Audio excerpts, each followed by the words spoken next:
Hello friends, आज हम advance bank management जो कि सीबीए का पहला पेपर होता है उसको हम नई वाली बुक से डिस्कस करेंगे। और आज हम चैप्टर 1 से डिस्कस करेंगे और पुराना जो बुक है उसकी कुछ शॉर्ट वीडियोस आपको ऑलरेडी मिल जाएगी। ये सब हम नई वाले चैप्टर से डिस्कस करने वाले, नई वाली बुक से, क्योंकि इसमें बहुत ज़्यादा डिटेल में दी हुई है तो ये सारा हम देखेंगे।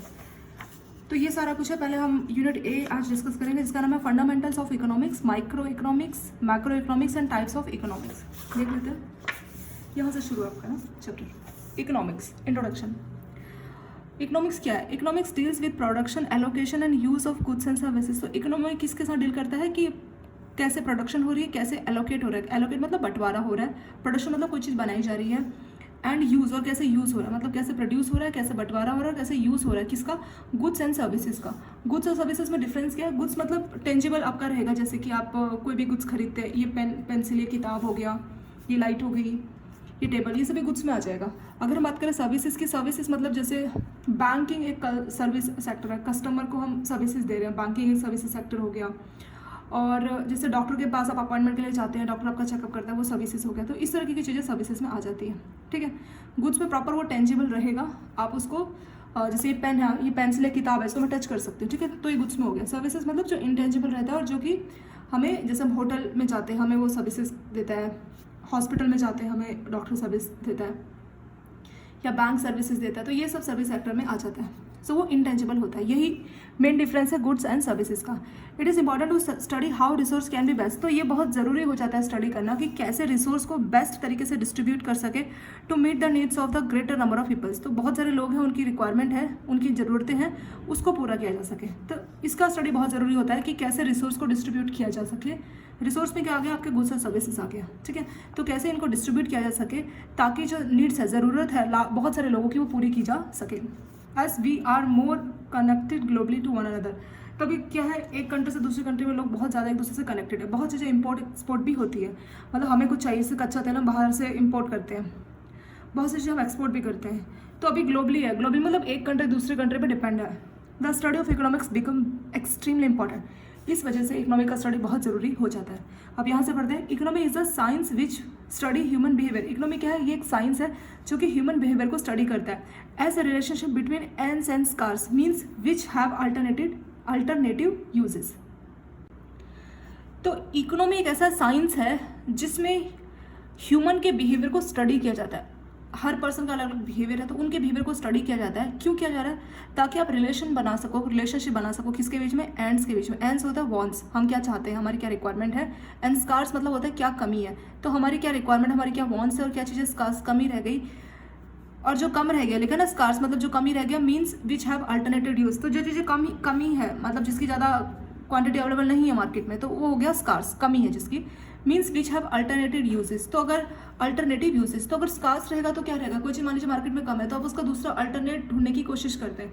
एग्जाम्पल के तौर पर आप मान लीजिए जैसे मस्टर्ड ऑयल आप यूज़ कर रहे हैं, ठीक है, अभी मस्टर्ड ऑयल बहुत कम प्रोड्यूस हो रहा है, तो आप मस्टर्ड ऑयल के बदले कुछ और रिफाइंड ऑयल या इस तरीके के और कोई, या फिर डायरेक्टली घी, इस तरीके के बाकी प्रोडक्ट जो कि उसका अल्टरनेट का काम कर सकते हैं, वही आप यूज़ करोगे। ऐसा क्यों होता है? क्योंकि जो चीज़ स्कार्स में, जो चीज़ कमी है, तो ऑब्वियसली उसकी डिमांड ज़्यादा है, पर वो चीज़ की कमी है तो उसका प्राइस ऑटोमेटिकली बढ़ जाएगा, और ज़्यादा कीमत आप नहीं देना चाहते तो आप उसके लिए अल्टरनेट ढूंढने की आप कोशिश करते हैं, ठीक है। वही बोला है कि ये जो इकोनॉमी का स्टडी है, ये ह्यूमन बिहेवियर को स्टडी करता है इकोनॉमी में, और वो रिलेशन बताता है। एंड्स मतलब क्या वॉन्ट्स है, क्या आप चाहते हैं, आपकी क्या रिक्वायरमेंट, और स्कार्स जो चीज़ें कमी रह गई है जिसके लिए हम अल्टरनेट ढूंढेंगे। Scarcity means that available resource are insufficient. अब यही वाली बात इन्होंने सेकेंड लाइन में बताया है कि स्कार्स का मतलब है कि जो हमारे पास रिसोर्सेज अवेलेबल है वो इनसफिशिएंट है, मतलब रिसोर्सेज तो है पर वो कम है, वो सफिशिएंट नहीं है, पूरे नहीं हो पाए to satisfy all wants and need. तो जो भी आप चाहते हैं, आपकी जो भी नीड्स है, उसको पूरा करने के लिए वो सफिशिएंट नहीं है, उसको बोला गया है स्कार्सिटी। इसका हिंदी में मतलब होता है कमी, कुछ चीज़ कम हो जाए, कम है। In the absence of scarcity and alternative use. तो मान लीजिए स्कार्सिटी नहीं है, एब्सेंस मतलब स्कार्सिटी नहीं है, कमी नहीं है किसी चीज़ की, and alternate use of available resources, और जो भी रिसोर्सेज अवेलेबल है उसके बहुत सारे अल्टरनेट यूजेस भी है। There is no economy problem, तब कोई किसी को परेशानी नहीं है क्योंकि किसी चीज़ की कमी नहीं है और बहुत सारे अल्टरनेटिव भी अवेलेबल है, तब इकोनॉमी में कोई किसी टाइप का कोई टेंशन ही नहीं है, किसी टाइप का इकोनॉमी प्रॉब्लम नहीं होगा। The subject thus define involve the study of choices as they are affected by incentive and resources. तो इसी में हम ये देखते हैं कि कैसे चॉइसेस, पर्सन कैसे चॉइसेस करता है उसकी हम स्टडी करते हैं, क्योंकि जो भी चॉइस करेगा, आपने कुछ चॉइस किया कि हाँ मुझे ये खरीदना है, ये लेना है, they are affected by incentive resources. तो जो आप चॉइस करो डिपेंड करेगा, उस चीज़ को अफेक्ट करेगा कि कैसे जो इंसेंटिव और रिसोर्सेज अवेलेबल है। मान लीजिए मार्केट में कुछ है तो आप चॉइस कर रहे हैं कि हाँ मुझे खरीदना है, अगर वो स्कार्सिटी में रहेगा तो उससे फिर आप चॉइस कर रहे हैं, ऐसे आपके जैसे 10 कस्टमर और है वो चॉइस कर रहे हैं, तो वो जो चॉइस है उससे बहुत इंपैक्ट पड़ता है, बहुत अफेक्ट होता है इंसेंटिव और रिसोर्सेज। ठीक है, आपकी चॉइस पे ही फर्क, क्योंकि आप कुछ चॉइस करोगे तभी तो आप उसको परचेज करते हो, और उसी से फिर हमारे जो रिसोर्सेज और जो इंसेंटिव है वो इफेक्ट होते हैं। लास्ट वाले पैराग्राफ में बोला इसके, the essence of economy is to acknowledge, तो इसेंस होता है सार, मतलब शॉर्ट में, तो इकोनॉमी को अगर शॉर्ट में बोलना चाहिए, is to acknowledge the reality of scarcity. तो आपको क्या करना है, जानना है कि स्कार्सिटी कितना है, and then figure out how to recognise society in a way, और फिर आपको सोसाइटी को भी समझना है in a way which produce the most efficient use of resources. हमें अपनी सोसाइटी को भी समझना है कि जो कि which produce a most efficient use of resources, कि हमारी सोसाइटी किस तरह से जो रिसोर्सेज है उसको यूज़ कर रही है। मतलब पहले हमें स्कार्सिटी का रिलेटिव जानना पड़ेगा कि कितना स्कार्सिटी, और फिर ये पता करना पड़ेगा कि हमारी जो हाउ टू ऑर्गेनाइज सोसाइटी, की सोसाइटी को किस तरह से ऑर्गेनाइज किया जा सके ताकि वो इफिशिएंट वे में रिसोर्सेज को यूज़ कर सके। That is where economic makes its unique contribution. यहीं पे इकोनॉमिक का बहुत ही इंपॉर्टेंट और यूनिक कंट्रीब्यूशन आता है। ठीक है, तो पूरे अगर पैराग्राफ में आपने यही देखा कि इकोनॉमिक्स में ये देखते हैं कि कैसे प्रोड्यूस होता है, कैसे एलोकेट होता है, और गुड्स और सर्विसेज कैसे यूज़ होता है। इसका मैंने आपको डिफरेंस ही बताया। गुड्स होता है टेंजिबल, आप कुछ खरीद के लाते हैं, पेन, कॉपी, पेंसिल, लाइट, ये सब टेबल। और अगर सर्विसेज की बात करें, आप टच नहीं कर सकते, ये आपको उसी टाइम पे मिलती है, इसको आप स्टोर करके भी नहीं रख सकते। गुड्स आप स्टोर करके रख सकते हैं, सर्विसेज आप स्टोर करके नहीं रखते, कि आपको उसी टाइम पे अवेल करनी होती है। तो वही बोला कि जो अगर बात करें इकोनॉमी की, ऐसा साइंस है ह्यूमन बिहेवियर को जो बताता है रिलेशन, एंस मतलब वॉन्ट्स, एंड स्कैर्स मतलब क्या कमी रह गया, और जो कम रहेगा उसके लिए अल्टरनेट यूज़ देखना पड़ेगा। ठीक है, और फिर उन्होंने नीचे स्कार्सिटी का डेफिनेशन दिया कि स्कार्सिटी मतलब कोई चीज़ इनसफिशिएंट है, पूरी नहीं हो पाई है, तो उसके लिए अल्टरनेट यूज़ देखना पड़ेगा। जैसे बीच में मस्टर्ड ऑयल का कमी हो गया था तो उसका कीमत बहुत बढ़ गया था, अब लोग इतना हाई प्राइस नहीं पे करना चाहते, तो उन्होंने मस्टर्ड ऑयल के बदले रिफाइंड ऑयल, बाकी के जो ऑयल है वो यूज़ करने शुरू कर दिए थे। ठीक है, तो वो अल्टरनेट रिसोर्स ढूंढने की कोशिश करते हैं, ऐसा इसमें होता है। फिर शॉर्ट में बोला कि स्कार्सिटी का रियलिटी, कितना स्कार्सिटी और कैसे जो है सोसाइटी को ऑर्गेनाइज करे कि वो एफिशिएंट वे में रिसोर्सेज को यूज़ कर सके। ये पूरा आपने इंट्रोडक्शन देख लिया। अब डेफिनेशन से देखते हैं, ये सब चीज़ें भी आपकी जो मेन इंपॉर्टेंट जो यहीं से शुरू है, यहाँ से सब टॉपिक आपके इंपॉर्टेंट है। ये दो आपसे पूछ ही लेते हैं, और एक रॉबिन भी है, वन बाय वन इसको देखते चलते हैं। पहला है ये जो डेफिनेशन दी थी इकोनॉमिक की, तो अलग अलग रहे इकोनॉमिक्स, उन्होंने डेफिनेशन दी। तो पहली डेफिनेशन यहाँ पे है वो है एडम स्मिथ डेफिनेशन। तो एडम स्मिथ ने क्या डेफिनेशन दी थी, एडम स्मिथ को बोलते हैं फादर ऑफ मॉडर्न इकोनॉमिक। तो मॉडर्न इकोनॉमिक के फादर हैं, एडम स्मिथ को बोला जाता है मॉडर्न इकोनॉमिक के फादर। और उन्होंने एक बुक भी लिखी थी, in his book entitle an inquiry into the nature and cause of the wealth of nation. तो उनकी बुक 1776 में एक बुक पब्लिश हुई जिसका नाम है inquiry into the nature and cause of wealth of nation, कि नेचर में इंक्वायरी करना कैसे रिसोर्सेज है और वेल्थ ऑफ नेशन के क्या कॉजेज है, वो उनकी बुक में बताया था। तो उन्होंने उसमें डिफाइन किया था इकोनॉमी को, economy as a study of wealth. तो उन्होंने बोला कि इकोनॉमी क्या है, वेल्थ की स्टडी करना, वेल्थ हो गया पैसा, उसकी स्टडी करना ही इकोनॉमी, इन्होंने ऐसा बोला है। अकॉर्डिंग टू हिम, इनके हिसाब से the subject matter of economy is the study of wealth. अगर आप इकोनॉमी को करना चाहते हैं स्टडी, तो वो उसके लिए ज़रूरी हो जाता है कि आपको स्टडी करना पड़ेगा हाउ वेल्थ इज प्रोड्यूस, कि कैसे पैसा प्रोड्यूस होता है, एंड कंज्यूम, और कंज्यूम होता है मतलब कैसे पैसा प्रोड्यूस हो रहा है और कंज्यूम हो रहा है। तो उन्होंने मतलब इकोनॉमी को वेल्थ के अराउंड लिया था कि वेल्थ ही सब कुछ है, कैसे वेल्थ प्रोड्यूस हो रहा है, कैसे वो कंज्यूम यूज़ हो रहा है, मतलब कैसे वेल्थ आप प्रोड्यूस कर रहे हो, कैसे यूज़ कर रहे हो, वही इकोनॉमिक है, ऐसा बोला था एडम स्मिथ ने। Smith definition is also known as wealth definition, क्योंकि इनकी बात चारों तरफ वेल्थ की थी तो इनकी डेफिनेशन को वेल्थ डेफिनेशन भी बोला जाता है। एक तरह से उन्होंने वेल्थ को ही डिफाइन कर दिया था। दिस डेफिनेशन वॉज टू मेटलिस्टिक, मेटलिस्टिक मतलब वेल्थ, पैसे, चीज़ें ये होनी चाहिए, तो ये डेफिनेशन उस तरह से, it give more importance to wealth than to man for whom use wealth is produce.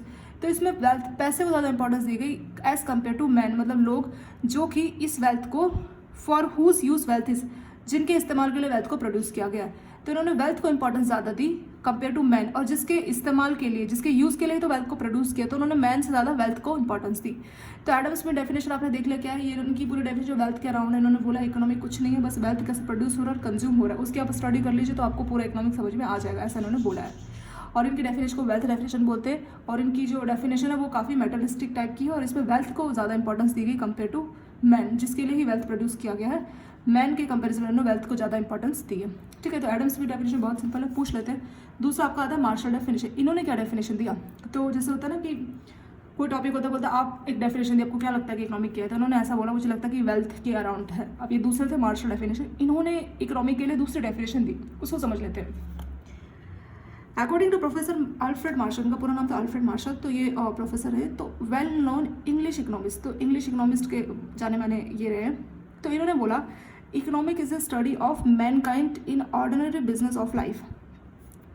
इनकी बात तो पूरी वेल्थ की थी, इन्होंने वो लोग जिनके लिए वेल्थ प्रोड्यूस हो रहा है उसकी कोई बात ही नहीं की। अगर हम बात करें मार्शल की, तो उन्होंने बोला economic is a study of Mankind in ordinary business of life. इन्होंने बोला अगर आप इकोनॉमी को स्टडी करना चाहते हैं तो आप मैनकाइंड मतलब ह्यूमन को आप समझिए, ऑर्डिनरी बिजनेस ऑफ लाइफ मतलब ह्यूमन को समझना है, इकोनॉमी को समझना है, ऐसा इन्होंने बोला है। It is on the one side the study of wealth, इन्होंने वेल्थ की स्टडी भी बोली है, and on the other and more important side A part of study of man. तो इन्होंने वेल्थ की स्टडी भी बोली है, लेकिन ज़्यादा इंपॉर्टेंस इन्होंने ह्यूमन की स्टडी को दिया है कि ह्यूमन बिहेवियर कैसे काम करता है, उसको आप स्टडी कीजिए, तभी आप इकोनॉमी को समझ पाओगे। क्योंकि ह्यूमन ही तो डिसाइड करेगा ना मुझे ये खरीदना है वो खरीदना है, और उस हिसाब से जो रिसोर्सेज है वो यूज़ होते हैं, वो इस्तेमाल होते हैं। तो ह्यूमन के बिहेवियर को समझना, उसको स्टडी करना ज़रूरी है। Wealth here means any commodity, तो वेल्थ का इनका मतलब है कोई भी कमोडिटी, कोई भी चीज़ which give man satisfaction, utility और वेलफेयर। तो जो आदमी को सेटिस्फाई करती है, उसके लिए ज़रूरी होती है और उसको वेलफेयर, उसके भले के लिए यूज़ होती है। ठीक है, तो कमोडिटी इन्होंने यही बोल दिया कि वेल्थ का मतलब यहाँ पे कमोडिटी से, कमोडिटी हो सकती है जो कि आदमी को सेटिस्फाई करे, यूटिलिटी उसके इस्तेमाल की हो और उसको वेलफेयर करे, उसके भले के लिए रहे। Wealth is the means to welfare, तो वेल्थ का इनका मतलब है मीन्स टू वेलफेयर, मतलब जो भलाई के लिए इस्तेमाल हो, जो उसके लिए, जो उसको सेटिस्फाई करे। द अल्टीमेट पर्पस और objective of economic is to promote wellbeing और वेलफेयर। तो उन्होंने बोला कि इकोनॉमिक का मेन ऑब्जेक्टिव अगर हम बात करें, अल्टीमेट मतलब फाइनल अगर ऑब्जेक्टिव की बात करें, इकोनॉमिक के पर्पस की बात करें, तो वो है वेलबींग और वेलफेयर की, वेलबींग लोग अच्छे से रहे, खुशी रहे, तो उसको प्रमोट करना यही है। He viewed economic as a science of human welfare, तो उन्होंने इकोनॉमिक को बोला कि ह्यूमन वेलफेयर का साइंस है, मतलब ह्यूमन के भले के लिए इस्तेमाल हो, उस तरह का ये साइंस है। Hence his definition is also known as welfare definition, तो इनकी डेफिनेशन को वेलफेयर डेफिनेशन बोलते हैं। तो एडम स्मिथ की डेफिनेशन को बोलते हैं वेल्थ डेफिनेशन, मार्शल की डेफिनेशन को बोलते हैं वेलफेयर डेफिनेशन। तो ये दोनों में हो गए। तीसरा आपका आता है रॉबिन्स डेफिनेशन। रॉबिन ने क्या बताया, तो ये तीसरे हमारे इकोनॉमिक्स थे। अकॉर्डिंग टू लियोनार्ड रॉबिन्स, इनके हिसाब से economic is the science which study human behaviour. तो इन्होंने बोला कि इकोनॉमी ह्यूमन बिहेवियर को समझना, उसी का साइंस है human behaviour as a relation between ends and scarce. Ends मतलब क्या आप चाहते हैं, क्या आपकी वांट है, स्कार्स मतलब क्या कमी रह गई है, क्या कम है। ठीक है, scarce which have alternate uses, तो जो स्कार्स जो कम है तो उसके बहुत सारे अल्टरनेट यूजेस होंगे ना, तो उसी का रिलेशन है। तो रॉबिन ने बोला था कि इकोनॉमिक ऐसा साइंस है जिसमें ह्यूमन बिहेवियर का स्टडी किया जाता है, और किसके regarding, as a relation between ends and scarcity. Ends मतलब क्या वो चाहता है, क्या वो लेना चाहता है, वांट्स क्या है उसकी, क्या उसकी इच्छा है, एंड स्कार्स, स्कार्स मतलब क्या कमी रह गई है, मतलब क्या वो चाहता है और क्या कमी रह गई है, उसके रिलेशन को ह्यूमन बिहेवियर को स्टडी करना as a relation of scarce and ends. और स्कार्स का बोला विच हैव अल्टरनेट यूज, जब जो चीज़ कम है, जैसे मैंने आपको मस्टर्ड ऑयल का एग्जाम्पल बताया, क्योंकि मस्टर्ड ऑयल कम है तो क्या करोगे, उसके बदले कोई दूसरा अल्टरनेट यूज ढूंढने की कोशिश करोगे।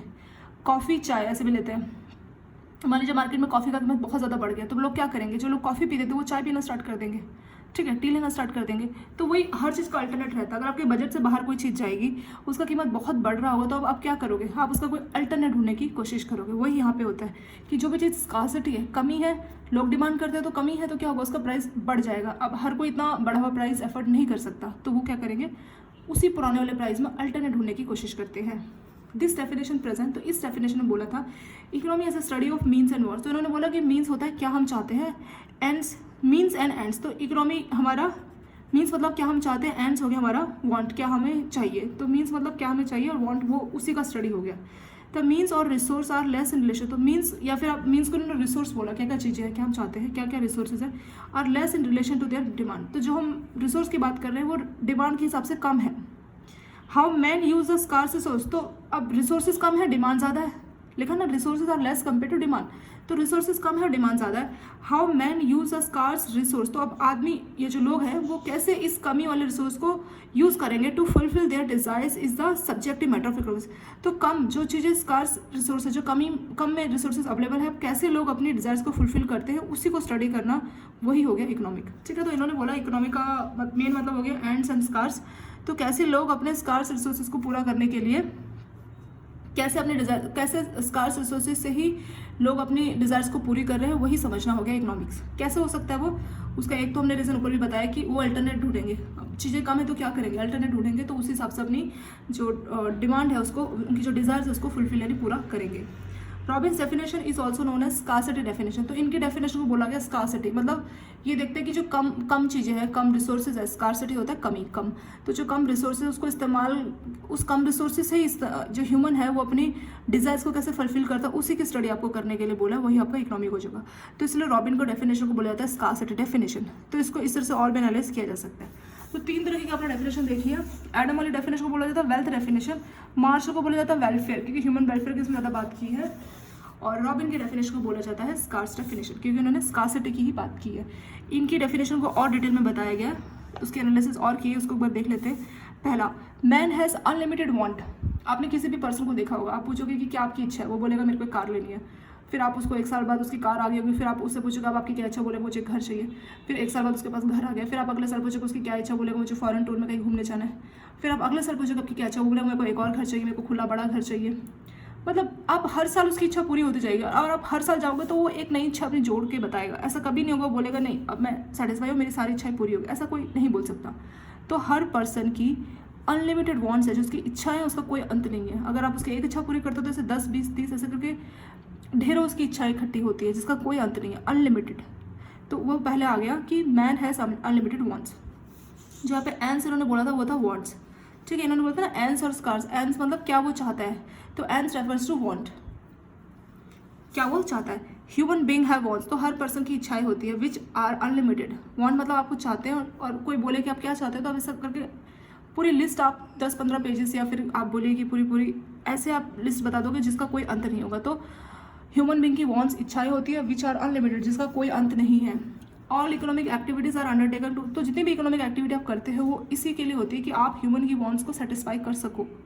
Man experience all type of wants, तो हर पर्सन की इच्छाएं होती है, जैसे खाना उसको चाहिए, कपड़े चाहिए, रहने के लिए जगह चाहिए, फिर वो अच्छे से पढ़ाई करे, एंटरटेनमेंट के लिए भी उसको चाहिए। तो ये उसकी कुछ बेसिक इच्छा इन्होंने बता दी।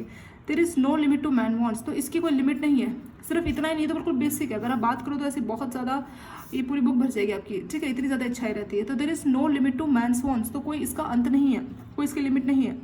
We can not say that there will be a stage, हम ऐसा नहीं बोल सकते कि एक ऐसा स्टेज आएगा when all the wants of a person are fully satisfy. तो हम ऐसा नहीं बोल सकते कि हाँ उस स्टेज पे आके इस पर्सन की सारी इच्छाएं सेटिस्फाई हो जाएगी। When one want is satisfy, जैसे आपकी इच्छा पूरी होती है वैसे दूसरी अनदर अराइज, दूसरी आपकी इच्छा अपना भी बनने लगती है, ठीक है। जैसे मैंने आपको शुरू में बोला था ना कि आप कोई पर्सन आपका दोस्त है, मान लीजिए, आप लोगों को क्या अच्छा, बोलेगा मेरी कार है। फिर जैसे इसको कार मिल जाएगी उसकी दूसरी इच्छा आ जाएगी, मेरे को घर चाहिए। घर मिल जाएगा तो तीसरी इच्छा आ जाएगी, मेरे को फॉरेन ट्रैवल कर ले, घूमने जाना है, ये वे।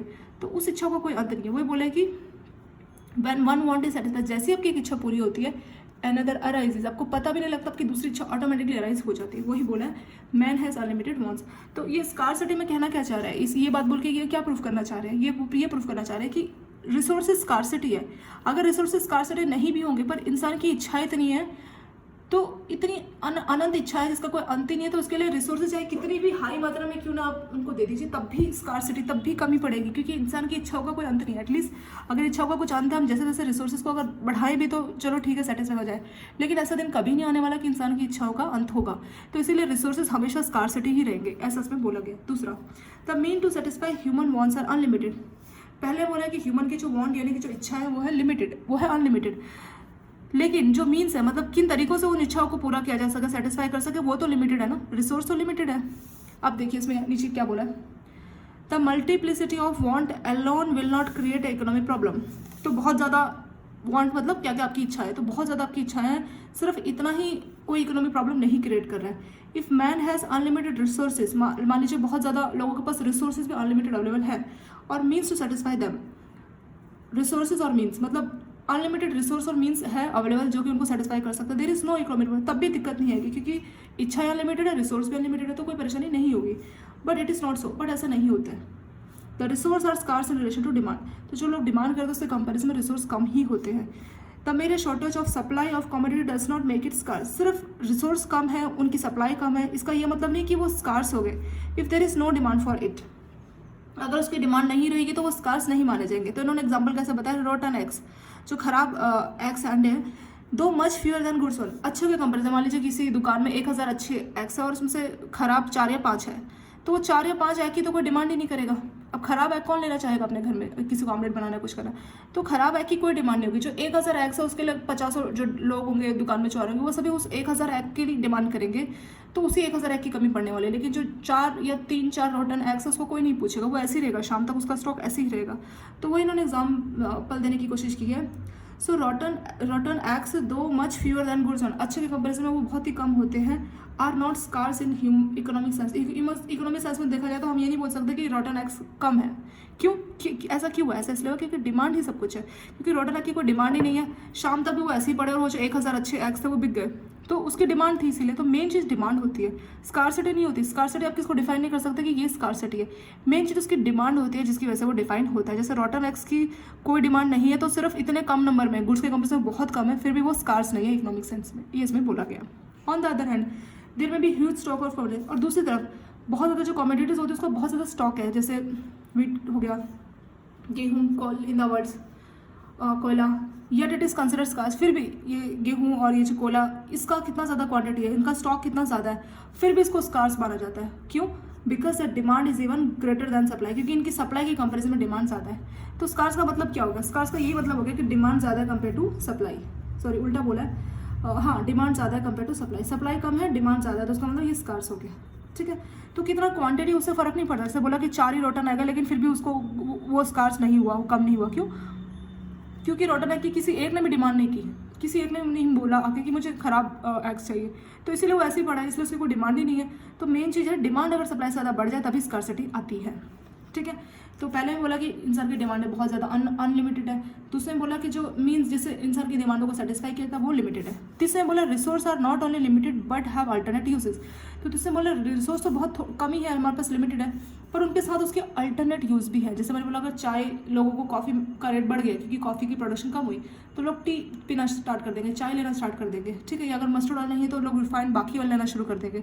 तो वही बोले कि अगर रिसोर्स अनलिमिटेड है लोग क्या करें, तो लोगों को अल्टरनेट ढूंढना पड़ता है, तो वो अल्टरनेट यूज़ की कोशिश करते हैं देखने की। Scarce means can be put to alternate use, तो जो कमी रह गई, स्कार्स मीन्स मतलब जो कमी रह गई उसको आप पूरा करना चाहते हैं, अब आप क्या करोगे, उसका अल्टरनेट यूज़ देखोगे। If a commodity could be put only to one use no economic, अगर कोई भी कमोडिटी है मान लीजिए उसका एक ही यूज़ है तो कोई इकोनॉमिक प्रॉब्लम नहीं आएगी उसको यूज़ करने में, लेकिन एक्चुअल लाइफ में ऐसा नहीं होता, हमें कमोडिटी के बहुत ज़्यादा अल्टरनेट यूज़ देखने को मिलते हैं। 50 रुपये आपके पास है, या तो आप उससे एक अच्छा पेन ले सकते हैं या आप मूवी देखने जा सकते हैं। A piece of land can be, अगर आपके पास ज़मीन का टुकड़ा है तो या तो उसमें आप पैडी ग्रो कर सकते हैं या शुगर केन ग्रो कर सकते हैं या फिर वीट गेहूँ उगा सकते हैं। ठीक है, शुगर केन गन्ना उगा सकते हैं, पैडी या आप ग्रो कर सकते हो, तो ये आपकी अपनी चॉइस है। So the resource available to a person और to the community are not only limited but capable of, तो जो भी रिसोर्स आपके पास है सिर्फ वो लिमिटेड नहीं है बट उसका एक और है कि वो कैपेबिलिटी है कि वो उसका अल्टरनेट यूज़ कर सकते हैं। रिसोर्स हमारे पास क्या, मान लीजिए आपके पास 50 रुपये भी, ठीक है, तो 50 रुपये से या तो आप पेन खरीद सकते हैं या आप मूवी देखने जा सकते हैं, तो आपके पास अल्टरनेट यूज़, आप उस पैसों से अल्टरनेट चीज़ें कर सकते हैं, या तो आप पेन ले सकते हैं या फिर आप मूवी के लिए जा रहे हैं, आपके पास बहुत सारे बहुत सारे आप उसको यूजेस कर सकते हैं। जैसे ज़मीन है, ज़मीन पे या तो आप गेहूँ उगाइए, गन्ना उगाइए, आपके पास बहुत ज़्यादा अल्टरनेट ऑप्शन अवेलेबल है, वो आपकी अपनी मर्जी है। तो बोला रिसोर्स तो लिमिटेड है और लेकिन जो आप क्या कर सकते हो उसके अल्टरनेट बहुत से यूजेस कर सकते हैं। तो बोला resource are not only limited but have alternate uses, तो रिसोर्स लिमिटेड तो है पर साथ में उनकी अल्टरनेट यूज भी आप कर सकते हैं। लास्ट बोला man has to make a choice, अब हर पर्सन को अपनी चॉइस बनानी पड़ती है। Man has to make use of his limited resource, अब उसके पास लिमिटेड रिसोर्स है तो क्या करना पड़ेगा, उसको अपनी चॉइस बनानी पड़ेगी कि मुझे क्या चाहिए। So to satisfy his unlimited want, अब जैसे कोई पर्सन है मान लीजिए जिसके पास सिर्फ 500 रुपये एग्जाम्पल के तौर पे है, या फिर उसकी सैलरी बहुत कम है, मान लीजिए 4-5 हज़ार इतनी सैलरी है, तो वो क्या सोचेगा, क्या वो बड़ा घर या इस तरह की चीज़ के बारे में सोचेगा? नहीं, उसको चॉइस करना पड़ेगा कि अब उसके पास सिर्फ 5,000 रिसोर्स, अब वो 5,000 से क्या खरीद सकता है, अपने खाने पीने का कर सकता है। तो पहले उसको मालूम चॉइस करनी पड़ेगी कि क्या मेरे को चाहिए, पहले खाना ज़रूरी है, पहले घर ज़रूरी है, पहले खाना ज़रूरी है, तो पहले खाने पीने का इंतजाम करेगा, देखेगा कि महीने भर में मेरे को कोई भूख मरी वाली दिक्कत ना हो, मेरे को कभी खाने की परेशानी ना आए, तो वो पहले अपने खाने के बारे में सोचेगा। तो मैन को, जो भी कोई पर्सन है, उसको अपने जो लिमिटेड रिसोर्स, उसके पास जो चीज़ अवेलेबल है उससे उसको सेटिस्फाई करना पड़ेगा उसके अनलिमिटेड वर्ड्स। वो जो जिसका 5,000 साल है उसकी भी इच्छा होगी मुझे कार चाहिए, मुझे बड़ा घर चाहिए, पर उसके पास रिसोर्सेज गिने चुने हैं। तो इसमें एज एन एवरेज एग्जाम्पल मैंने आपको ऐसे ही दिया है, पर जो बुक में कहना चाह रहा है उसमें यही कहना चाह रहा है कि मैन के पास जो रिसोर्सेज है लिमिटेड है, अब उसको चॉइस करना पड़ेगा कि उसके अनलिमिटेड वांट्स, जो अनलिमिटेड इच्छाएं हैं, उसको वो कैसे पूरी करेगा अपने लिमिटेड रिसोर्स की हेल्प से। इसको फिर वैसे ही ले लीजिए, सैलरी कम है और बहुत सारी इच्छा है, तो उसको खुद से चॉइस करना पड़ेगा कि क्या मेरे को पहले चाहिए। He can not satisfy all his wants with limited, तो लिमिटेड रिसोर्स हम यहाँ पे उसकी सैलरी लेके चलते, तो उसकी थोड़ी सी सैलरी से हम उसकी सारी इच्छाओं को पूरी नहीं कर सकते। This limited resource can be put to alternative uses. अब रिसोर्स की बात करते हैं, कोई भी रिसोर्स है किसी भी कंट्री में, तो वो जो लिमिटेड रिसोर्स है उसके बहुत से अल्टरनेट यूज हो सकते हैं। So every man has to decide which wants he will satisfy now, तो हर पर्सन को डिसाइड करना पड़ेगा वो कौन सी इच्छा को भी सेटिस्फाई करना चाहता है, and which he would postpone, और कौन सी इच्छा को बाद में पोस्टपोन करना चाहता है। जैसे इसी का हमने एग्जाम्पल लिया ना 5,000 सैलरी वाले का, तो पहले अपनी कौन सी इच्छा पूरी करेगा, खाना पीना ये बेसिक हो जाए, फिर उसको घर चाहिए, कार चाहिए, उसको पोस्टपोन करेगा कि बाद में पैसा होगा तब मैं उसको सोचूंगा। So the economic is also called science of choice, तो इकोनॉमिक को उन्होंने बोला कि चॉइस का साइंस, आप क्या चॉइस कर रहे हो वो भी एक तरीके का साइंस है, ठीक है। तो रॉबिन में इसकी डेफिनेशन को स्कार्सिटी बोलते हैं। पहले पैराग्राफ में बोला कि लोगों की इच्छा अनलिमिटेड है, दूसरे में बोला लेकिन जो रिसोर्स है, जो मीन्स यानी रिसोर्स जो ह्यूमन की अनलिमिटेड इच्छा को सेटिस्फाई करने के लिए वो लिमिटेड है, रियलिटी में लिमिटेड है। तीसरे में बोला कि रिसोर्स सिर्फ लिमिटेड नहीं है लेकिन उनके अल्टरनेट ऑप्शंस, अल्टरनेट यूज भी है। जैसे एक खेत में आप चाहे तो एक ज़मीन के टुकड़े में आप चाहे तो गन्ना उगा लीजिए या फिर गेहूं की कल्टीवेशन कर लीजिए, इसमें ऐसा बोला गया। लास्ट में बोला कि man has to make a choice, अब क्या करेगा, इंसान को अपनी चॉइस बनानी पड़ेगी, उसके पास बहुत से अल्टरनेट यूज है, उसके पास जो गिने चुने लिमिटेड रिसोर्स है उसे उसको चॉइस करनी पड़ेगी कि मुझे कहाँ पे इसको यूज़ करना है, मैं कहाँ पे अपनी कौन सी इच्छा को भी सेटिस्फाई करूँ और कौन सी इच्छा को मैं पोस्टपोन करूँ, यही सब इसमें बोला है। तो इसमें बोला सो economic is also called science of choice, तो साइंस है आपका कि आप चॉइस करो, उसी का साइंस हो गया आपका इकोनॉमिक्स। नेक्स्ट आपका आता है माइक्रो एंड मैक्रो इकोनॉमिक्स। ये एडम स्मिथ, मार्शल और रॉबिन, इन तीनों की डेफिनेशन बहुत ही इंपॉर्टेंट है। ये तीनों ही टॉपिक बहुत इंपॉर्टेंट है जो हमने अभी तक देखे ना, इन तीनों के डेफिनेशन आपको अच्छे से याद रखना है। अब हम नेक्स्ट देख रहे हैं micro economics and macro economics. So क्या बोला, Adam Smith is considered as father of economics, तो एडम स्मिथ को माइक्रो इकोनॉमिक का फादर बोला जाता है।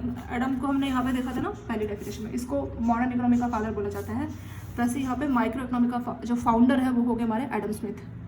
द ब्रांच ऑफ इकोनॉमिक, अब ये माइक्रो इकोनॉमिक किसके साथ डील करती है, ये इकोनॉमिक ऐसी ब्रांच है which today is concern with behaviour, तो ये इंडिविजुअल जो एंटिटी है जैसे मार्केट, फॉर्म्स, हाउस होल्ड, उनके बिहेवियर की स्टडी करती है। कोई भी फॉर्म है, कोई भी मार्केट है, कोई भी हाउस होल्ड है, उनकी जो है उन इंडिविजुअल की स्टडी करती है, उनके बिहेवियर की स्टडी करती है, कौन, micro economics.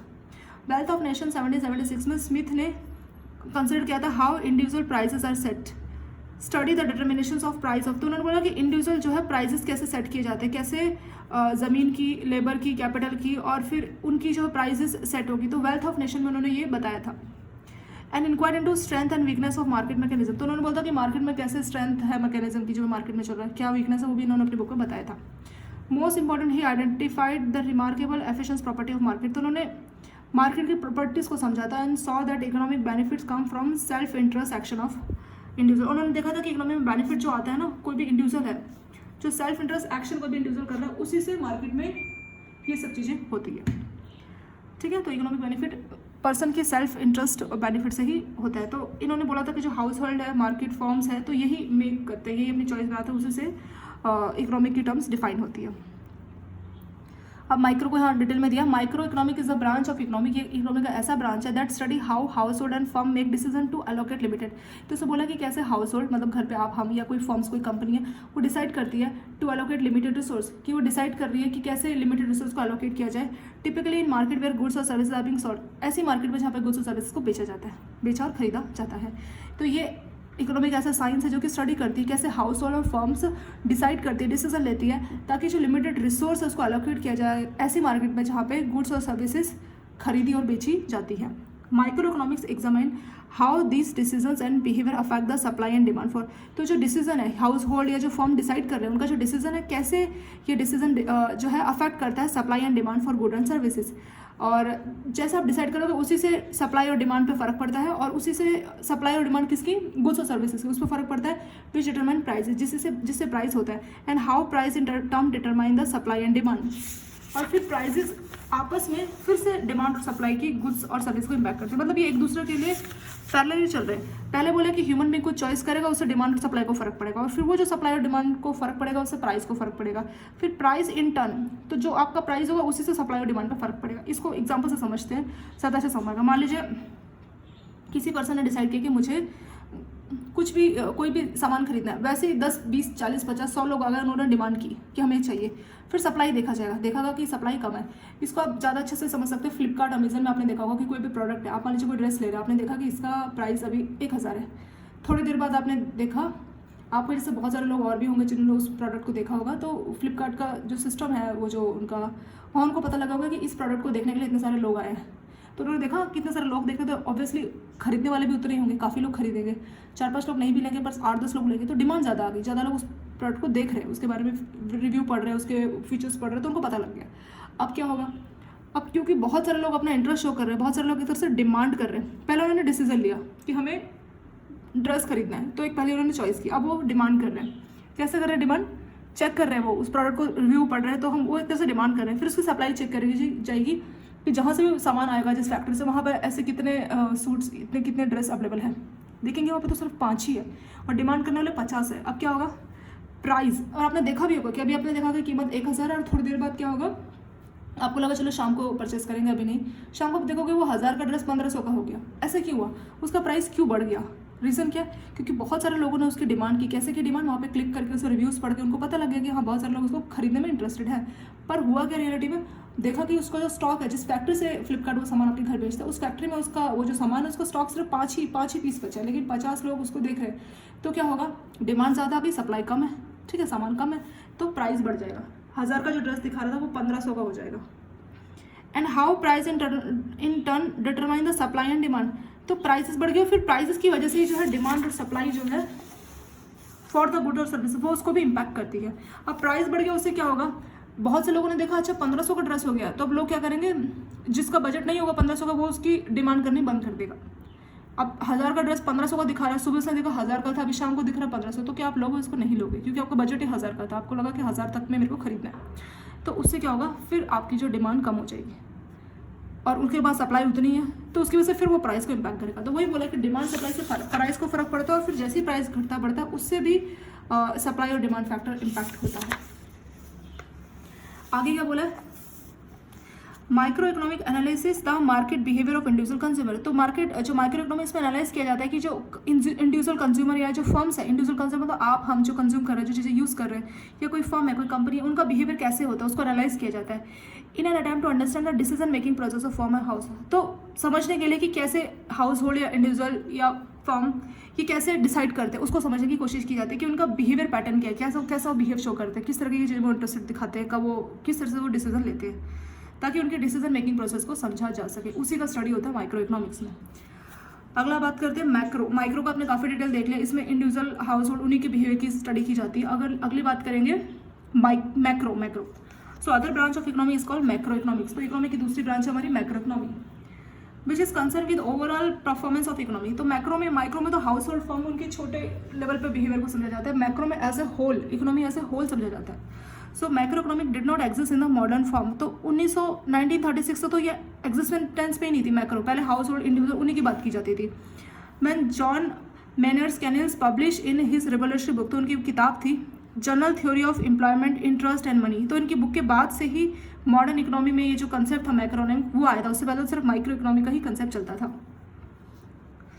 Eight that time, उस टाइम पे England and United State were still stuck in Great Depression of. तो 1930 में जो बहुत डिप्रेशन था, तो डिप्रेशन आया था, बहुत ज़्यादा कंट्रीज़ की जो इकोनॉमी बहुत ज़्यादा क्रैश हो गई थी, तो इंग्लैंड और यूनाइटेड स्टेट उसी स्टेज में फंसे हुए थे। With over 1/4 of American labour force employed. तो अमेरिकन की जितनी लेबर फोर्स है उसका 1/4 मतलब 1/4 अनएम्प्लॉयड थे, जॉब नहीं थी उनके पास। इन दिस न्यू थ्योरी, तो उन्होंने जो अपनी न्यू थ्योरी दी थी केन्स ने, Keynes develop an analysis of what cause business cycle. तो उन्होंने बताया था कि कैसे बिजनेस साइकिल चलती है with alternative spell of high अनएम्प्लॉयमेंट्स and high inflation, की ज़्यादा अनएम्प्लॉयमेंट आ गई, ज़्यादा इन्फ्लेशन आ गई, तो उससे बिजनेस साइकिल पे क्या इम्पैक्ट पड़ता है, तो उसकी उन्होंने एनालिसिस की थी अपनी बुक में, वो बताया था। टुडे मैक्रो इकोनॉमिक्स, आज की अगर डेट की बात करें तो मैक्रो इकोनॉमिक्स ये देखता है a wide variety of area, बहुत एरियाज को देखता है, जैसे कि how investment and consumption are determine, कि कैसे लोग इन्वेस्ट करेंगे, कितना लोग कंज्यूम करेंगे, वो कैसे डिटरमाइन होता है। How central bank manage money and interest rate, central bank है जैसे मान लीजिए आपका RBI हो गया इंडिया में, तो वो कैसे मनी को मैनेज करता है, इंटरेस्ट रेट कैसे डिसाइड होते हैं। What cause international financial crisis, तो इंटरनेशनल लेवल पे कैसे फाइनेंशियल क्राइसिस आते हैं, इंटरनेशनल सभी कंट्रीज कैसे फाइनेंशियल क्राइसिस में चली जाती है। And why some nations grow rapidly while other stagnate, और कुछ ही नेशंस आगे ग्रो करते हैं और बाकी कुछ पीछे रह जाते हैं, इसका क्या कारण है, तो ये सब चीज़ें उन्होंने डिस्कस की थी। Although macro economics has progress far since his first insight, तब से जब उन्होंने पहली बार जो रिव्यू दिए थे मैक्रो इकोनॉमिक्स, उसके हिसाब से काफ़ी प्रोग्रेस आ गया। The issue address by Keynes still define the study, लेकिन अभी की भी बात करें तो उन्होंने जो इशू राइज किए थे, जो बातें बताई थी, तो उससे भी काफ़ी हेल्प अभी भी हमें मिलता है। तो मैक्रो में आपने देखा कि एज ए होल इकोनॉमी को देखा जा रहा है, पूरी एज ए कंट्री की परफॉर्मेंस को आप देख रहे हो। 1930 में इनका बुक आया था, 1936 में इनका बुक आया था। 1930 में डिप्रेशन हुआ था ना, ग्रेट डिप्रेशन, आपका यूनाइटेड स्टेट और इंग्लैंड सब उसी स्टेज में थे। तो 1/4 ऑफ अमेरिका की जो लेबर है वो अनएम्प्लॉयड हो गई थी। तब इनकी जो बुक आई थी उन्होंने बहुत चीज़ें बिजनेस साइकिल को कैसे एनालाइज करना उसको समझाने की कोशिश की थी। और उन्होंने बोला था अनएम्प्लॉयमेंट, हाई इन्फ्लेशन का क्या इंपैक्ट पड़ता है और कैसे आज भी बहुत से एरिया में कैसे इन्वेस्टमेंट और कंजप्शन को डिटरमाइन होता है, कैसे सेंट्रल बैंक मनी को मैनेज करता है, कैसे इंटरेस्ट रेट डिसाइड होते हैं, इंटरनेशनल फाइनेंशियल क्राइसिस किस वजह से आता है, and why some nations grow rapidly, कैसे कुछ नेशंस ग्रो करते हैं कुछ नहीं करते। अब यहाँ पे एक पॉइंट है आपका ये इंटरेस्ट रेट का। तो आरबीआई को आपने देखा होगा कि कई बार उसके पास repo rate, reverse repo rate, कुछ टूल्स होते हैं जिससे वो मनी को कंट्रोल करता है, इन्फ्लेशन को कंट्रोल करता है, ठीक है। तो वो सब चीज़ें इन्होंने उसी टाइम पे पहले से डिफाइन कर दी थी। तो उनके कुछ प्रिंसिपल्स को अभी भी माना जाता है। तो कैसे सेंट्रल बैंक मनी को और इन्फ्लेशन को कंट्रोल करता है, कैसे करता है। जनरली आपने देखा होगा जब मनी सप्लाई बहुत ज़्यादा हो जाती है तो आरबीआई क्या करता है कि लोगों के पास बहुत पैसा है, अब ज़्यादा पैसा तो लोग डिमांड ज़्यादा करेंगे, ठीक है, ज़्यादा पैसा लोगों के पास तो लोग ज़्यादा डिमांड करेंगे, डिमांड कम करेंगे, सप्लाई कम हो जाएगी तो परेशानी है। तो उसको कंट्रोल करने के लिए, लोगों के पैसे को कंट्रोल करने के लिए आरबीआई बोलता है बैंकों को कि अब आपको कैश रिजर्व रेशियो बढ़ा के रखना पड़ेगा। सीआरआर हो गया मान लीजिए, या रेपो रेट या रिवर्स रेपो रेट, ये कई इंस्ट्रूमेंट है।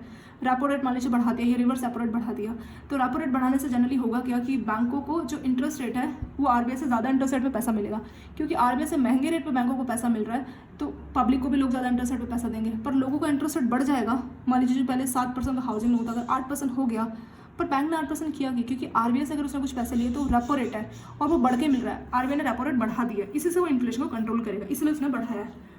और लोगों को लगेगा कि 8% में लोन मिल रहा है, पिछले महीने तो 7% था, तो लोग अपना जो डिसीजन है उसको पोस्टपोन करते चलेंगे। तो इससे क्योंकि आरबीआई ज़्यादा पैसा नहीं दे पाएगा, बैंक से ज़्यादा लोग पैसे नहीं लेंगे, तो मार्केट में पैसे की कमी हो जाएगी। तो इस तरह से इन्फ्लेशन को कंट्रोल किया गया। जो पैसा पहले ज़्यादा मार्केट में था, लोगों के बहुत पैसा था, लोग बहुत डिमांड कर रहे थे, उसको कहा जाता है मतलब इन्फ्लेशन आ जाएगी कुछ टाइम, सबके पास पैसा ही पैसा पर रिसोर्सेज नहीं है, तो इन्फ्लेशन आ जाएगी, उस पैसे की वैल्यू नहीं रहेगी। तो उसी को कंट्रोल करने के लिए RBI repo rate, reverse repo rate, इस तरह के टूल्स यूज़ करते हैं, वही इसमें बोले। और ये यहाँ पे सिर्फ ये एक पॉइंट था जो हमने बताया, और इसमें बात आपकी मैक्रो में एज ए होल सभी चीज़ों की बात की, कैसे इन्वेस्टमेंट, कैसे कंजप्शन, ये सब चीज़ें कैसे डिटरमाइन होती है। अब नीचे देखते हैं, मैक्रो इकोनॉमिक्स ये इकोनॉमिक्स का ऐसा ब्रांच है जो कि डील करता है परफॉर्मेंस के साथ, स्ट्रक्चर के साथ और behaviour as a nation, as of a nation और regional economy as a whole. तो उसमें पूरी इकोनॉमी की स्टडी की जाती है, उसकी परफॉर्मेंस कैसी है, कैसा स्ट्रक्चर है, कैसा बिहेवियर है नेशनल का। ये स्टडी है behaviour and decision making of entire economy, तो पूरी इकोनॉमी का कैसा बिहेवियर है, कैसे डिसीजन मेकिंग, उसकी स्टडी की जाती है मैक्रो में। और ये इंडिकेटर होता है, ये अगर मैक्रो इकोनॉमी का जो स्टडी आप एग्रीगेट करते हैं तो उससे हमें पता लगता है जीडीपी कितनी है, अनएम्प्लॉयमेंट रेट कितने हैं, और and price indices to understand how the whole, और जीडीपी कितना, अनएम्प्लॉयमेंट कितना है, और प्राइस इंडिसेस देखा जाता है समझने के लिए कि पूरी इकोनॉमी किस तरह से काम कर रही है। Macro economics develop models that explain, तो इसमें ऐसे मॉडल डेवलप किए जाते हैं जो कि एक्सप्लेन करते हैं रिलेशनशिप अमोंग सच फैक्टर, जैसे नेशनल इनकम कितनी है, आउटपुट कितना है, कंजप्शन कितनी हो रही है, अनएम्प्लॉयमेंट कितनी है, इन्फ्लेशन कितनी बढ़ रही है, लोगों के पास कितना सेविंग है, कितना लोग इन्वेस्ट कर रहे हैं, कितना इंटरनेशनल ट्रेड हो रहा है कंट्री का, कितना इंटरनेशनल फाइनेंस हो रहा है, तो उन सब की एज ए होल रिलेशनशिप देखा जाता है। इन कंट्रास्ट माइक्रो इकोनॉमिक्स, अगर ये तो मैक्रो की बात है, एज ए होल इकोनॉमी की बात की जा रही है, अगर हम बात करें माइक्रो की तो वो फोकस करता है एक्शन ऑफ इंडिविजुअल एजेंट, जैसे फर्म्स या कंज्यूमर, उनके बिहेवियर को स्टडी करता है। पर as a whole national income कितनी, आउटपुट कितना है, जीडीपी कितना है, अनएम्प्लॉयमेंट कितनी, इन्फ्लेशन कितना है, ये इन्वेस्टमेंट कितना है, इंटरनेशनल ट्रेड और इंटरनेशनल फाइनेंस कितना है, सबकी स्टडी की जाती है मैक्रो में। अगर बात करें इन कंट्रास्ट, उसके बाद में अगर बात करें माइक्रो, तो ये हाउस होल्ड और इंडिविजुअल उन्हीं के बारे में देखते हैं, and how their behaviour pattern determine price and quantity in specific, किसी भी मार्केट में उनका बिहेवियर कैसे प्राइस और क्वांटिटी को इम्पैक्ट करते हैं। इसका तो मैंने आपको एग्जांपल उससे भी बताया था ना, फ्लिपकार्ट से, कि फ्लिपकार्ट में बहुत से लोग आने लगे तो उससे प्राइस और क्वांटिटी फर्क पड़ेगी उनके बिहेवियर से, कि क्या वो खरीदना चाह रहे हैं, क्या उनका बिहेवियर पैटर्न है। टू ब्रांच जो हमने पढ़ा, माइक्रो और macro economics, converse to form the core of modern economics, तो दोनों को मिला के हमारी मॉडर्न इकोनॉमिक आती है। अब नीचे बताया types of economic, every human society, the 3 problems of economic organisation, तो 3 तरीके की मेन दिक्कतें हैं इकोनॉमिक ऑर्गेनाइजेशन की, वो देख लेते हैं। हर ह्यूमन सोसाइटी, चाहे वो एडवांस इंडस्ट्रियल नेशंस हो या सेंट्रली प्लान इकोनॉमी हो या आइसोलेटेड अलग थलग कोई ट्रैवल का नेशन हो या पूरी सेंट्रली प्लान इकोनॉमी हो या फिर एडवांस इकोनॉमी, सभी नेशंस की बात हो रही है, हर ह्यूमन सोसाइटी की बात हो रही है। They must confront and resolve 3, तो उनको इन 3 इकोनॉमिक प्रॉब्लम का सॉल्यूशन देखना है, तीनों की बात हो रही है ये, ठीक है। चाहे कोई अलग थलग नेशन है, कोई प्लान्ड इकोनॉमी है या कोई एडवांस नेशन है, एडवांस इंडस्ट्रियल नेशन है, सबको 3 क्वेश्चंस के आंसर्स देने हैं। पहला, every society must have a way to determine what commodities are produce, तो उनके पास तरीका होना चाहिए जानने का कि क्या कमोडिटीज वो प्रोड्यूस कर रहे हैं, how these goods are made, कैसे वो चीज़ों को प्रोड्यूस कर रहे हैं, and for whom they are produce, मतलब क्या प्रोड्यूस कर रहे हैं, कैसे कर रहे हैं और किसके लिए कर रहे हैं, इन तीनों के आंसर जाने जरूरी, क्या, क्यों और कैसे। इंडेड 3, ये जो 3 क्वेश्चन हमने बात की, what, how and for whom, मतलब क्या, कैसे और किसके लिए, आर एज क्रूशल टुडे, ये क्वेश्चन अभी भी बहुत ज़रूरी है, as they were at the dawn of human civilisation. Let us, तो इस ये जो क्या, क्यों, कैसे, इसके बारे में और डिटेल से समझते। पहले पहले हम व्हाट को पढ़ेंगे, फिर अगले पैराग्राफ में हाउ को पढ़ेंगे और तीसरे में फॉर होम को पढ़ेंगे, ठीक है। तो पहले व्हाट वाला देखते हैं। What commodities are produce and in one quantity, तो क्या कमोडिटीज प्रोड्यूस हो रही है और क्या उसकी क्वांटिटी है। अ society must determine how much each of, तो एक सोसाइटी को समझना होगा कि each of many possible goods और सर्विसेज इट विल मेक, उसको जानना पड़ेगा कि कितना, how much of each of many possible goods and services it will make and when they will produce, कि कितना क्वांटिटी, मतलब कितनी क्वांटिटी प्रोड्यूस होनी है गुड्स और सर्विसेज की, कैसे प्रोड्यूस होनी है, ठीक है। Sorry, when they will be produce, कब वो प्रोड्यूस होनी है, मतलब कितनी क्वांटिटी प्रोड्यूस होनी है गुड्स और सर्विसेज की, कब होनी है। विल बी प्रोड्यूस पिज़्ज़ा और शर्ट टुडे, क्या हम आज पिज़्ज़ाज या शर्ट बना रहे हैं, बोला है। ए हाई क्वालिटी शर्ट्स और मैनी चीप शर्ट्स बना रहे हैं तो कैसी होगी, अच्छी क्वालिटी होगी, चीप क्वालिटी की होगी। Will be use scarce resource to produce many consumption goods, क्या हम स्कार्स रिसोर्स को यूज़ कर रहे हैं ताकि कंजप्शन गुड्स जैसे कि पिज़्ज़ा, मतलब पिज़्ज़ा बनाने के लिए जो रिसोर्स यूज़ हो रहे हैं वो स्कार्स है, उसकी कमी है। और will be produce few consumption goods and more investment goods, या फिर हम कुछ कम कंजप्शन गुड्स, मतलब वो कंजप्शन गुड्स जिसको हम इस्तेमाल करेंगे उसका और कोई यूज़ नहीं है, या फिर इन्वेस्टमेंट गुड्स। कंजप्शन गुड्स और इन्वेस्टमेंट गुड्स में डिफरेंस क्या है। कंजप्शन गुड्स है जिसको हम इस्तेमाल करेंगे उसके बाद उसका और कोई इस्तेमाल नहीं है। इन्वेस्टमेंट गुड्स मतलब जिसको आपने इन्वेस्ट किया और उससे आपको बहुत, जैसे आपने इन्वेस्ट किया एक ऑटो खरीदने में, ऑटो खरीदा, आप ऑटो को आप हर दिन चलाओगे तो आपको 1000 रुपये की कमाई हो जाएगी, उसको बोलते हैं इन्वेस्टमेंट गुड्स, ठीक है। तो जैसे मान लीजिए पिज़्ज़ा मेकिंग मशीन, क्या आप कोई पिज़्ज़ा मेकिंग मशीन में इन्वेस्ट कर रहे हैं पैसे को, या फिर कुछ कंजप्शन गुड्स बना रहे हैं, क्या आप कर रहे हैं। What will boost production and consumption tomorrow, तो किससे प्रोडक्शन और कंजप्शन कल बढ़ेगी, तो वो सब इसमें देखा जाएगा। तो पहले में व्हाट में हमने देखा कि क्या कमोडिटीज़ बना रहे हैं, कितनी क्वांटिटी में बना रहे हैं, क्या आप कुछ शर्ट्स बना रहे हैं, क्या कुछ पिज़्ज़ा बना रहे हैं, किस तरह के आप गुड्स प्रोड्यूस कर रहे हैं, क्या अच्छी क्वालिटी होगी, खराब क्वालिटी होगी, क्या आप कंजप्शन वाले गुड्स बना रहे हैं या फिर इन्वेस्टमेंट वाले गुड्स बना रहे हैं। कंजप्शन वाले हमने इस्तेमाल किया, खत्म। इन्वेस्ट वाले में ऐसा नहीं होगा। इन्वेस्टमेंट में जैसे पिज़्ज़ा मेकिंग मशीन, तो वो मशीन जो पिज़्ज़ा बना रही है तो वो कल की जो रिक्वायरमेंट है उसको पूरा कर पाएगी, तो उन सबको देखा जाता है। बट मतलब क्या प्रोड्यूस करना है। दूसरा आता है हाउ, क्या तो हमने डिसाइड कर लिया कितना प्रोड्यूस करना है, क्वांटिटी डिसाइड कर, अब कैसे प्रोड्यूस करना है। हाउ आर गुड प्रोड्यूस, कैसे आप उसको प्रोड्यूस करोगे। A society must determine who will do production, तो सोसाइटी को जानना पड़ेगा कि कौन प्रोडक्शन कर रहा है, with what resources and what production technique दे रहा है, कौन से रिसोर्सेज इस्तेमाल कर रहा है। कुछ भी प्रोड्यूस कर रहा है तो उसके लिए रिसोर्सेज चाहिए, पेंसिल प्रोड्यूस करना तो उसको आपको लकड़ी चाहिए, ठीक है, ये कार्बन चाहिए। तो जो ये आपको ये किताब बनानी है तो उसके लिए आपको इंक चाहिए होगी, फिर ये किताब बनाने के लिए आपको लकड़ी का वो चाहिए होंगे। तो क्या रिसोर्सेज यूज़ हो रहे हैं वो भी देखना पड़ेगा। एंड वट प्रोडक्शन टेक्निक, आप कैसे उसको बना रहे हैं, आप कौन सी टेक्निक यूज़ कर रहे हैं प्रोडक्शन करने के लिए, उसको भी जानना पड़ेगा। हाउ में who farms and who teach, is electricity generated from oil, क्या आप इलेक्ट्रिसिटी अगर जनरेट कर रहे हैं तो क्या आप ऑयल से कर रहे हैं या सन से कर रहे हैं। विल फैक्ट्रीज भी रन बाय पीपल और रोबोट, क्या आपकी जो फैक्ट्रीज है वो चल रही है, क्या उसको लोग चलेंगे या रोबोट चलेंगे। तो हाउ में इन सभी के आंसर्स दिए जाते हैं। लास्ट है फॉर होम, फॉर होम मतलब किसके लिए, for whom are goods produce, तो किसके लिए आप गुड्स प्रोड्यूस कर रहे हैं। Who gets to eat the fruit of economic activity, तो इकोनॉमिक एक्टिविटी जो हुई उसके थ्रू जो आपको फ्रूट मिला, जैसे कि उन्होंने मुहावरे के टर्म में बोला प्रोवर्ब, तो उस इकोनॉमिक की एक्टिविटी वाले फ्रूट को कौन खा पाएगा। Is the distribution of income and wealth fair और इक्विटेबल, तो जैसे इनकम का डिस्ट्रीब्यूशन और जो वेल्थ फेयर है क्या वो इक्विटेबल है, बराबर है। How is the national product divide among different house hold, तो नेशन में जो प्रोड्यूस हुआ है तो कैसे, फॉर होम मतलब कैसे कैसे हाउस होल्ड में डिवाइड होगा।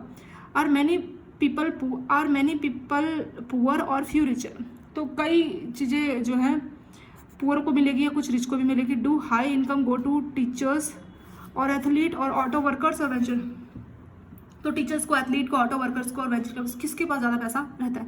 Will economy produce minimum consumption to the poor and must people work if they are to, तो मतलब मिनिमम कितना कंजप्शन करेंगे पुअर और कितना उनके लिए काम करेगा। तो ये 3 है। वैसे ये आपका इंपॉर्टेंट नहीं है, ये हमने फिर भी पढ़ लिया, ये ऐसा खास इंपॉर्टेंट नहीं है, बस उसमें प्रॉब्लम के बारे में डिस्कस किया कि व्हाट किसके लिए होगा, हाउ कैसे होगा, सॉरी व्हाट में मतलब क्या होगा, कि क्या गुड्स और सर्विसेज, क्या उसकी क्वांटिटी रहेगी, हाउ में कैसे होगी, कैसे टेक्निक यूज़ करके, फॉर हुम कौन इस्तेमाल करेगा, गरीब अमीर, कैसे कैसे पैसों का डिस्ट्रीब्यूशन होता है, कौन उसको कितना इस्तेमाल कर पाएगा। बस इन्हीं 3 क्वेश्चन के आंसर्स थे। लेकिन अब जो हम पढ़ने जा रहे हैं ये आपका मोस्ट इंपॉर्टेंट है, ठीक है, ये इंपॉर्टेंट है आपका मोस्ट, इसमें से हमेशा क्वेश्चन आपके आते हैं इस वाले चैप्टर में से। मार्केट, कमांड्स और मिक्स इकोनॉमी, 3 टाइप की इकोनॉमी है। मार्केट इकोनॉमी में पूरा प्राइवेट के ऊपर कंट्रोल होता है, कमांड में आपकी गवर्नमेंट के ऊपर कंट्रोल होता है, मिक्स में गवर्नमेंट और प्राइवेट मिलकर इकोनॉमी को चलाती है, ठीक है। तो 3 है, ये मैंने आपको एक लाइन में बताया, इसको पूरा डिटेल आपको दिया है, उसको हम डिस्कस कर लेते हैं। पहला, what are different ways that a society can answer the questions of, जो हमने ऊपर पढ़ा ना व्हाट, हाउ और हुम, तो बोला different society are organise through alternate economy, तो अलग अलग सोसाइटीज में अलग अलग अल्टरनेट इकोनॉमिक सिस्टम होता है। Economic study the various mechanism that is study, तो इकोनॉमी में अलग अलग मैकेनिज्म की स्टडी की जाती है ताकि society so that a society can use to allocate its scarce, ताकि वो जो सोसाइटी अपने जो स्कार्स रिसोर्स है, गिने चुने जो रिसोर्स को एलोकेट मतलब बंटवारा कर सके। We generally distinguish 2 fundamentally different way of organisation, तो हम जनरली 2 की बात करते हैं। At one extreme government makes most economic decision, एक में बोला है कि ज़्यादा से ज़्यादा डिसीजन सिर्फ गवर्नमेंट सरकार के होंगे। With people on the top of hierarchy give economic commands to दोस्त बर्डन, तो जो हायर लेवल में हायरार्की में जो टॉप में है वो कमांड देंगे जो नीचे लेवल पे काम करते हैं। एट द अदर एक्सट्रीम, दूसरे एक्सट्रीम में decision are made in market, जहाँ पे इंडिविजुअल या जो एंटरप्राइज है वॉलंटरी एग्री होंगे गुड्स और सर्विस को एक्सचेंज करने के लिए थ्रू पेमेंट ऑफ मनी। सामान जाओगे किसी प्राइवेट प्लेयर से खरीदने, वो पैसा देगा आपको, सामान देगा, तो उस हिसाब से आपका एलोकेशन होगा। एक में सरकार आदेश दे रही है, उसी हिसाब से डिसीजन होगा। तो बोला कि 2 तरीके से इकोनॉमी को ऑर्गेनाइज किया जाता है जनरली, एक होगा गवर्नमेंट के ऊपर, एक होगा प्राइवेट में। तो एट वन एक्सट्रीम में गवर्नमेंट बोला कि वही डिसाइड करेगी, वो टॉप लेवल पे आदेश, टॉप लेवल वाले डाउन पे आदेश देंगे, उनको मानना पड़ेगा। और दूसरे में डिसीजन मार्केट के द्वारा होता है, जहाँ पे इंडिविजुअल और एंटरप्राइज वॉलंटरी क्या करती है, गुड्स और सर्विसेज एक्सचेंज करती है बदले में पैसों के। सो इन दोनों को और डिटेल में समझ लेते हैं। ये जो मार्केट है इसका एक और नाम है कैपिटलिस्टिक इकोनॉमी, ठीक है। मार्केट इकोनॉमी है कैपिटलिस्टिक इकोनॉमी। यूनाइटेड स्टेट में and increasing around the world most economic questions are settled by market mechanism, तो यूनाइटेड स्टेट और भी इस जगह पे बोला है कि ज़्यादातर जो मार्केट मैकेनिज्म है वो इंडिविजुअल प्लेयर्स ही देखते हैं, यानी प्राइवेट ही सब देखते हैं। Hence their economic system are called market operations, तो मार्केट के जो इकोनॉमी के जो क्वेश्चंस है वो मार्केट मैकेनिज्म के द्वारा सेट होते हैं, इसलिए उसको मार्केट इकोनॉमी बोला जाता है। ये मार्केट इकोनॉमी क्या होती है, it is a one in which individual and private firms, तो इंडिविजुअल कोई है, कोई पर्सन है जिसकी अकेले की कंपनी है, या कोई प्राइवेट फर्म्स है, make the major decision about production और कंजप्शन, तो वो डिसाइड करेंगे कि कैसे प्रोड्यूस होनी है और कैसे कंजप्शन होना है।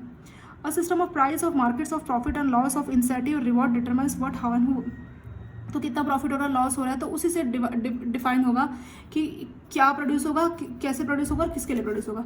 Firm produce a commodity that yield the highest, तो हर कोई फर्म चाहती है कि वो ऐसी चीज़ें प्रोड्यूस करे जिससे ज़्यादा उनको प्रॉफिट हो, तो ये आ गया what. By the technique of production what are least costly, तो ऐसे प्रोडक्शन वो यूज़ करेंगे जो कि कॉस्टली कम पड़े, तो ये हो गया हाउ। हाईएस्ट प्रॉफिट वाली चीज़ प्रोड्यूस करे तो व्हाट आ गया, और हाउ मतलब लीस्ट कॉस्टली उनको पड़े, तो ये हाउ का आंसर आ गया। Consumption is determined by individual decision, अब इंडिविजुअल क्या करेंगे, उनको खरीदना नहीं खरीदना तो उसी से फर्क पड़ेगा। कंपनी ने तो बहुत चीज़ अपने हिसाब से बना ली, इंडिविजुअल के डिसीजन पे भी बहुत फर्क पड़ता है। इंडिविजुअल डिसाइड करेंगे उनको लेना है नहीं लेना। About how to spend the wages, individual को सैलरी मिल रही है, अब वो कैसे उस वेजेस को खर्च कर रहे हैं। एंड प्रॉपर्टी इनकम, उनकी प्रॉपर्टी से इनकम आ रही है, मान लीजिए घर है, घर का रेंट आ रहा है, generated by there labour and property ownership, चाहे वो अपनी लेबर करके यानी वेजेस जो कि लेबर करके हो, अपनी प्रॉपर्टी ऑनरशिप से प्रॉपर्टी इनकम जनरेट कर रहे हैं, सो ये उनके लिए आ जाएगा। फॉर हुम, ये किसके लिए, जो अपना पैसा इस्तेमाल करके डिसाइड करेंगे कि हमें क्या खरीदना है। The extreme case of market economy in which government does not interfere in economy, तो यहाँ पे गवर्नमेंट का कोई इंटरफेस, एक मार्केट है, लोग हैं, प्राइवेट प्लेयर्स है, वो अपने अपने प्रोडक्ट बना रहे हैं, और इंडिविजुअल है, प्राइवेट फर्म्स है जो अलग अलग कंपनी है वो बना रही है, और इंडिविजुअल है जो कि उसको खरीद रही है, वो डिसाइड कर रही है कि हम अपने पैसे को, अपने वेजेस को या अपने प्रॉपर्टी इनकम को कहाँ खर्च करना चाहते हैं। तो यहाँ पे कोई गवर्नमेंट वाली बात नहीं, मार्केट में ही सब कुछ डिसाइड हो गया। सो यही एक्सट्रीम केस हो गया मार्केट इकोनॉमी का, in which government does not interfere in economic decision, government का यहाँ पे कोई इंटरफेयर नहीं है, इसको बोला जाता है लेजर फेयर इकोनॉमी। ये बहुत पूछे लेजर फेयर इकोनॉमी क्या है, उसका दूसरा नाम है मार्केट या कैपिटलिस्टिक इकोनॉमी। यहाँ पे इंडिविजुअल डिसाइड करते हैं और प्राइवेट फर्म्स वो क्या करती है, प्रोड्यूस करती है गुड्स और सर्विसेज, और कैसे वो प्रोड्यूस करती है वो देखती है, अपना कॉस्ट भी देखेगी, वो सब देखेगी, फिर लोग डिसाइड करेंगे हमें खरीदना है नहीं खरीदना है, वही होगा आपका मार्केट इकोनॉमी। दूसरा आता है सोशलिस्ट इकोनॉमी, इसका नाम है कमांड इकोनॉमी। सोशलिस्ट, यहाँ पे आपका गवर्नमेंट डिसीजन सब कुछ लेगी, ठीक है। इन कंट्रास्ट मतलब इसका बिल्कुल अपोजिट है, a command economy is the one, ये ऐसी economy in which the government make all important decisions about, तो यहाँ पे कितना क्या प्रोड्यूस होना है, कैसे डिस्ट्रीब्यूट होना है, तो वहाँ पे गवर्नमेंट ही सब डिसाइड करती है। In a command economy such as the one which operate in the Soviet Union, तो बोला कि 20th सेंचुरी में तो सोवियत यूनियन में ये कमांड इकोनॉमी काम करती थी, यानी सरकार बताती थी क्या क्या प्रोड्यूस होगा, किस किस को मिलेगा। और 20th सेंचुरी में ऐसा था government on most of means of production, तो ज़मीन और कैपिटल वो सब गवर्नमेंट के पास ही होता था। It also owns and direct the operations of enterprise in most industries. तो क्या क्या इंडस्ट्रीज में क्या क्या चीज़ें होगी उस पर भी उसको भी ऑन करती थी, मतलब उनके कंट्रोल में होता था, वही डायरेक्ट करती थी। It is a employer for of most workers and tells them, वही एम्प्लॉयर होती थी वर्कर्स की, कौन, गवर्नमेंट, उनको बताती थी how to do their job, कैसे अपना काम करना है, and it decide how the output of society is to be divide, और वही डिसाइड करती थी कि कैसे उनको काम करना है, और जो भी आउटपुट जनरेट हुआ सोसाइटी के लिए कैसे उसको, how the output of society is to divide among different goods, तो जो जो सोसाइटी का आउटपुट है कैसे कैसे गुड्स और सर्विसेज लोगों को मिलेगा।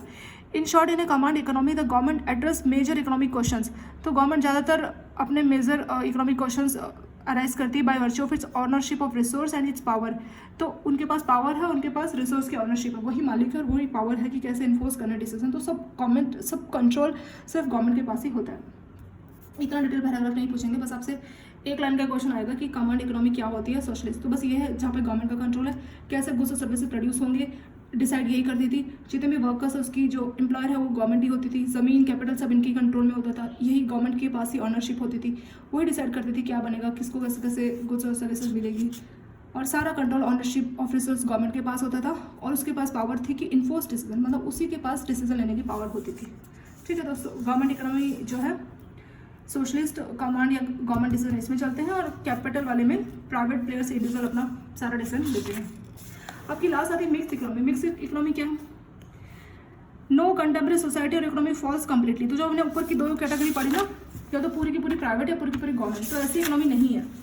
रेदर ऑल सोसाइटी और मिक्स इकोनॉमी, अभी क्या है ज़्यादातर मिक्स है। मिक्स मतलब with elements of both market and command, market हो गया प्राइवेट और कमांड हो गया गवर्नमेंट, तो गवर्नमेंट प्राइवेट को मिला के ऐसी इकोनॉमी आजकल।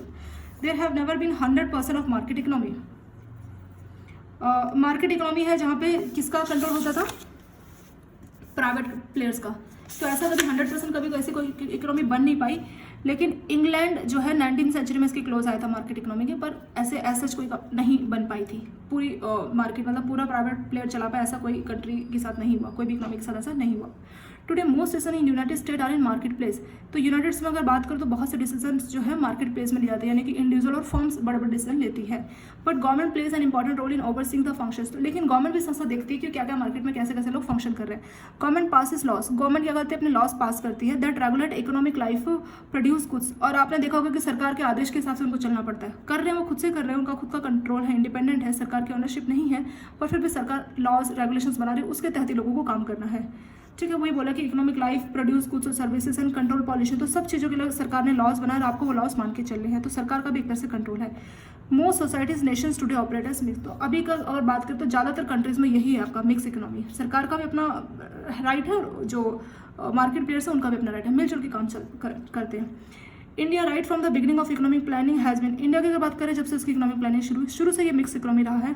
फिर public sector, private sector and joint sector coexist and complement, तो सभी पब्लिक, प्राइवेट और जॉइंट सब कुछ मिलके ही काम यहाँ पे चलता रहा है। तो तीनों आपने देख लिया, इसके साथ आपका पहला चैप्टर कंप्लीट हो। एक तो शॉर्ट में यहाँ पर और देख लें, मार्केट में पूरा गवर्नमेंट प्राइवेट का कंट्रोल है, वही सब डिसाइड लेगी, इंडिविजुअल देखेगी कि उन प्राइवेट प्लेयर्स के चीज़ें खरीदनी है, अपने जो वेजेस है या हाउस होल्ड की कमाई से, वो इंडिविजुअल का डिसाइड रहेगा, तो इंडिविजुअल और प्राइवेट प्लेयर ही पूरी इकोनॉमी को डिसाइड कर रहे हैं। सोशलिज्म में सरकार का पूरा कंट्रोल रहेगा, सारी ऑनरशिप सरकार के पास होगी, सरकार डिसाइड करेगी ये करना है, वैसा करना है, ये प्रोड्यूस गुड्स बनेगा, ऐसे ऐसे सर्विसेज होगी, जो भी वर्कर्स उसकी एम्प्लॉयर सरकार होगी, सारी ऑनरशिप सरकार के पास होगी। ये दूसरा हो गया। इन दोनों की खास बात है ना, ये कभी पूरा 100% अचीव हो पाया किसी के द्वारा, ना ये हो पाया, ये इंग्लैंड ने कोशिश की थी अचीव करने की 19वीं सेंचुरी के आसपास में। तीसरी होती है मिक्स, दोनों का मिक्स है, मतलब प्राइवेट लोग भी काम कर रहे हैं और गवर्नमेंट के रूल्स और रेगुलेशंस को मान के वो काम कर रहे हैं, तो गवर्नमेंट भी प्रॉपर रूल्स रेगुलेशंस उनको कंट्रोल कर रहे हैं, प्राइवेट प्लेयर भी काम कर रहे हैं, वो था मिक्स। अब इसके साथ आपके आते हैं चेक योर प्रोग्रेस, कुछ क्वेश्चंस देख लेते हैं। पहला, Adam Smith define economic, Adam Smith ने इकोनॉमिक के लिए क्या बोला था, स्टडी ऑफ वेल्थ, ये हमने पहला देखा था ना। 3 तरीके के इकोनॉमिक्स का सबसे पहला हमारा एडम स्मिथ का ही था, उन्होंने बोला था study of wealth, wealth definition. ठीक है, तो आंसर हो जाएगा सी, स्टडी ऑफ वेल्थ डेफिनेशन दिया था एडम स्मिथ ने। दूसरा, मैक्रो इकोनॉमिक्स में किसकी डील करते हैं, मैक्रो में पूरा जो है gross domestic product, GDP, employment rate, price indexes सब कुछ देखा जाता है, क्योंकि मैक्रो अगर माइक्रो होता तो इंडिविजुअल और फर्म्स उसका बारे में देखा जाता, उसका स्टडी किया जाता। मैक्रो में ऐसे होल नेशन ऐसे होल उसका स्टडी होता, तो ये सब कुछ इसमें आ जाएगा। डी इसका आंसर हो जाएगा फोर्थ, यानी ऑल दी अबव। तीसरा, who is considered as father of micro, micro के फादर किसको बोलते हैं, एडम स्मिथ को ही बोलते हैं। ये मॉडर्न इकोनॉमी के भी फादर है, इकोनॉमी के फादर और फाउंडर है माइक्रो इकोनॉमिक्स के, कौन है, एडम स्मिथ। ये हमने यहाँ पे देखा था, आपका यहाँ पे था, एक second, Adam Smith is considered father of micro economics, और एडम स्मिथ को ही बोला जाता है फादर ऑफ मॉडर्न इकोनॉमिक्स। तो मॉडर्न इकोनॉमी के ये फादर थे, और फाउंडर थे माइक्रो इकोनॉमिक्स, उसके फाउंडर है ये, वहाँ पे फादर वर्ड यूज है, यहाँ पे फाउंडर वर्ड यूज है। तो कौन थे? एडम स्मिथ, सी इसका आंसर हो जाएगा। चौथा, माइक्रो इकोनॉमिक, जैसे मैक्रो में ऐसे होल स्टडी किया था, माइक्रो में इंडिविजुअल के बारे में बात की जाती है, इंडिविजुअल फॉर्म्स, इंडिविजुअल के बिहेवियर की बात की जाती है, तो इंडिविजुअल एंटिटीज का आंसर हो जाएगा सेकंड। एंड्स, एंड्स क्या होती है? Wants, ends refers to want, कि आपकी क्या इच्छाएं हैं, क्या आप चाहते हैं, वो गया आपकी एंड्स। 6 है मार्केट इकोनॉमी, क्या है? In which individual and private firms make the major decision. तो मार्केट में क्या है? इंडिविजुअल और जो प्राइवेट है वही बड़े से बड़ा डिसीजन लेना है, कैसे प्रोडक्शन होगी, कैसे कंजप्शन होगी। तो मार्केट में क्या आ जाएगा? प्राइवेट प्लेयर से डिसाइड करते हैं, ठीक है। इंडिया क्या है? इंडिया मिक्स है। और ये जो लेजे फेयर आपका इकोनॉमी बोला था, उसको बोला था मार्केट इकोनॉमी का ही दूसरा नाम है लेजे फेयर इकोनॉमी। तो मार्केट में इंडिविजुअल और प्राइवेट फर्म डिसाइड करते हैं, और लेजे फेयर इकोनॉमी किसका नाम है? मार्केट इकोनॉमी का ही दूसरा नाम है, जहाँ पे गवर्नमेंट का कोई भी कंट्रोल नहीं होता है। इंडिया कौन सी है? मिक्स इकोनॉमी, तो 3 इसका आंसर आ जाएगा। लेजे फेयर इकोनॉमी हो गया मार्केट इकोनॉमी का ही एक्सट्रीम केस, जहाँ पे गवर्नमेंट कुछ भी अपना फर्क नहीं दिखाती, गवर्नमेंट का कोई इंपैक्ट नहीं रह जाता। 9 है मार्केट इकोनॉमी को क्या बोलते हैं? Capitalistic economy. यहाँ हमने नाम देखा था ना, इसको आप ऐसा कर लेना, कैपिटल मार्केट, जस्ट याद रखने के लिए बता दी 2 नाम। कैपिटल मार्केट, तो कैपिटलिस्टिक इकोनॉमी और मार्केट इकोनॉमी एक ही चीज़ है, उसको लेजे फेयर इकोनॉमी भी बोलते हैं, क्योंकि यहाँ गवर्नमेंट का कोई कंट्रोल नहीं है, इसको बोलते हैं extreme case of market economy. तो मार्केट इकोनॉमी को क्या बोलते हैं? Capitalistic economy. Which are the following is a capitalistic economy. तो बोला था कि 19वीं सेंचुरी में इंग्लैंड ने कोशिश की थी, ये लिखा था कि 19वीं सेंचुरी में कोई भी वैसे इकोनॉमी कभी ऐसी बन नहीं पाई कि 100% मार्केट इकोनॉमी बन जाए, कि पूरा का पूरा कंट्रोल प्राइवेट के पास आ जाए, लेकिन इंग्लैंड ने कोशिश की थी 19वीं सेंचुरी में ऐसा बनने की। तो इसलिए यहाँ पे आंसर है कैपिटलिस्ट इकोनॉमी का एग्जाम्पल क्या आ गया? इंग्लैंड। तो फर्स्ट इसका आपका हो गया करेक्ट आंसर। जितने भी बुक में पूरा दिया तो सारे क्वेश्चन उसी से रिपीट हुए, तो कुछ भी ऐसा नया क्वेश्चन आंसर आपको देखने को नहीं मिला।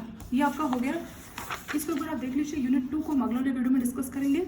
और thank you so much for watching this video.